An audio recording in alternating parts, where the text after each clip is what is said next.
What's going on, everybody? It's your boy, JBACS, back for yet another episode of Pork Puck Hockey, where we talk hockey and only hockey.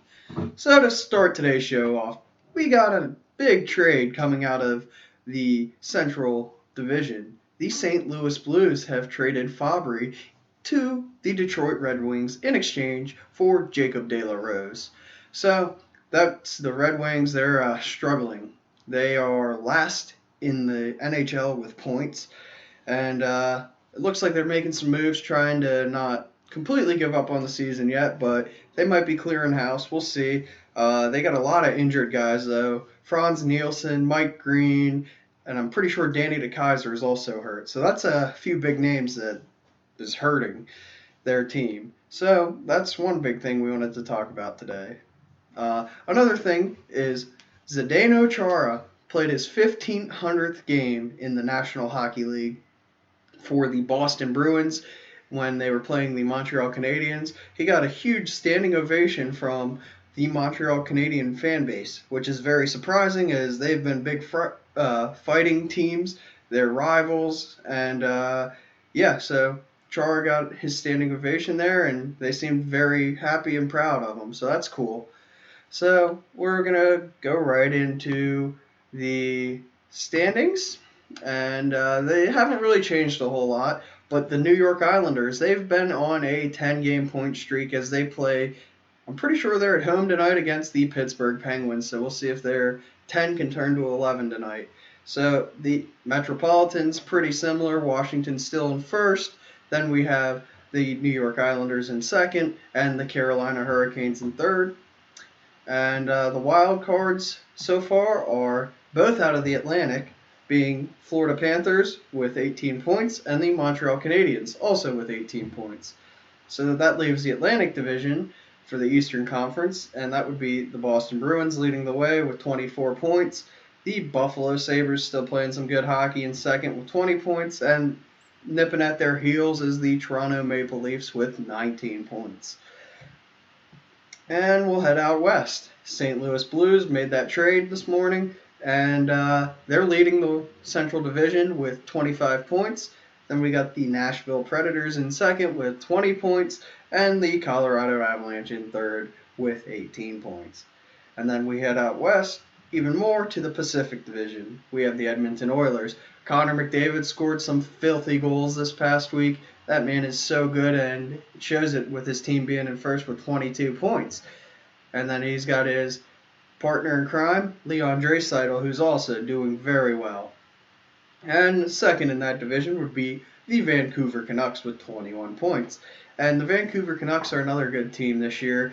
They're playing some good lockdown hockey, I'd like to call it. So they're playing good defensively, and they're also playing good offensively. Jay Beagle winning a lot of face-offs, Brock Besser scoring some goals, and they also got the young stud Elias Peterson playing very good hockey. Third in that division, and I'm rooting for this team, the Arizona Coyotes. With Phil Kessel, Clayton Keller, they're playing some good hockey, and I'd like to see them make the playoffs this year. They got 20 points right now, third in the Pacific Division, and I could see them actually winning that division. I mean, it's very early on. They got good teams out there, but Edmonton, Vancouver, and Arizona leading that division, that's crazy. Those were three teams that were written off early on in the preseason talks, so we'll see if they can continue.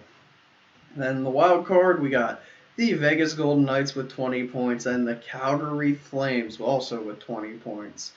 So, like I said, very early on, there's some teams that are struggling as of late, and they're actually not supposed to be struggling, such as Winnipeg and San Jose, and then in the East, the Penguins and the Flyers, all teams that they're still in the mix very early on, and we'll see if they can get over that hump and get back in the playoffs for some of those teams that have missed recently. The Rangers, another team that needs to get over that hump and make it in. Henrik Lundqvist played last night, and he looked pretty good. I think he missed the last three starts to Georgiev, but they ended up winning 5-1 last night over the Red Wings. And there was only one other game last night, and it was the Blues defeating the Oilers 5-2. Now, Tuesday night, I'm pretty sure there was like 11 games. We had the Islanders beating the Senators 4-1, Flyers beating the Hurricanes with a score of 4-1, Vegas Golden Knights beating the Columbus Blue Jackets 2-1, and the Canadiens beating the Bruins 5-4. And that covers most of the main games there. Another good one was the Coyotes and the Flames. The Flames won that one ultimately in overtime, 4-3. Tucked home a pretty goal. Speaking of the Flames, in the past week they played the Predators, and Tkachuk put a beauty of a move. Tucked the stick between the legs and scored the goal to win the game in overtime. So we're looking at tonight's games. We got a matchup between Vegas and Toronto, Washington and Florida, and then, as I mentioned before, the Penguins play the Islanders. Canadians got the Flyers, Rangers, second game of a back-to-back against the Hurricanes. The Kings and the Senators. Canucks play the Blackhawks, and the Predators play the Avalanche, and will continue as the Flames play the Devils, the Coyotes play the Blue Jackets, and the Sharks play the Minnesota Wild. That's a full schedule of games right there for you tonight, so if you're looking for a hockey fix, I'm sure there'll be something you can check out tonight. And now let's go take a look at our stats. The stats haven't really changed that much either. David Pastrnak playing fantastic hockey.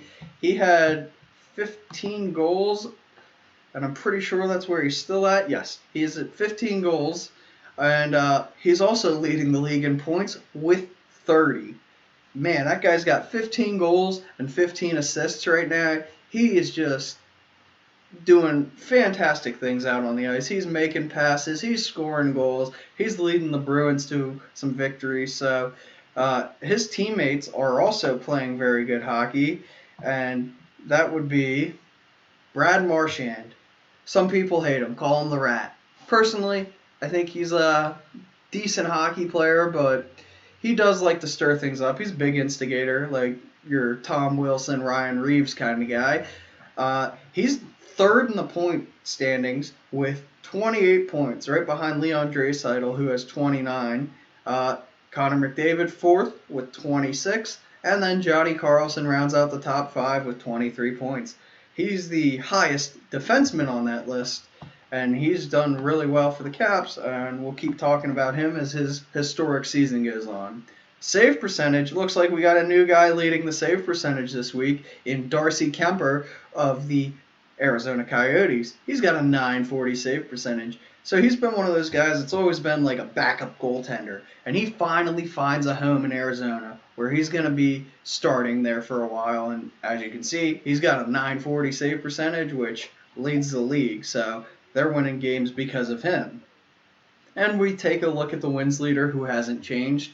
And that would be Marc-Andre Fleury, who's got 9 wins for the Vegas Golden Knights. And the team leaderboard, the power play percentage is still the Boston Bruins with 31.4%, and the penalty kill percentage is the 90.2% of the San Jose Sharks. So the Sharks, I said they're struggling, but look, their penalty kill's good. I don't understand. I don't know why the hell they can't win games when they're not giving up power play goals. If you give up power play goals, you're going to lose, but they're not. So I don't know. They got some figuring out there. The goals per game is still the Nashville Predators with 4 goals a game, and the goals against, we were surprised by this one. And the New York Islanders have only given up 2.14 goals a game, and that's weird because losing Robin Lehner in net, but they gained Semyon Varlamov, who's a very capable goaltender. He started his career in Washington, moved to Colorado, not Chicago, sorry. Played for the Avalanche for a few years, and now he's in New York minding the net for Barry Trotz. Barry Trotz is one of those coaches who always wins, whether it was Nashville, Washington, and now New York. He's capable of taking a team to the Stanley Cup Finals. So last week's 3 stars would be Henrik Lundqvist with a .972 save percentage, and that means 36 shots, 35 saves. Alex Pietrangelo with 3 points, 1 goal, 2 assists. And Tony DeAngelo had 1 goal, 1 assist for 2 points. Tony DeAngelo looked pretty good in last night's game for the Rangers. He's a younger guy, good defenseman, but he's got a good guy, Mark Stahl, to look up to. And we'll take a look. Fleury's getting close to that 450 wins. He's only 2 away. And Paul Stastny's 3 points away from 700. On Valtteri Filppula played his 500th game last night for the Detroit Red Wings against the New York Rangers. So pretty cool to see that. Save percentage in the shootout. This is an interesting one. The Rangers have not given up a goal in the shootout. I don't know how many shootouts they've played, but that's still impressive. And like I said, their goaltending, we weren't expecting to be as good as it was last year. So that's all I got for this week. Guys, thank you for watching again. I appreciate it. Make sure you guys hit that subscribe button and check back next week. Later.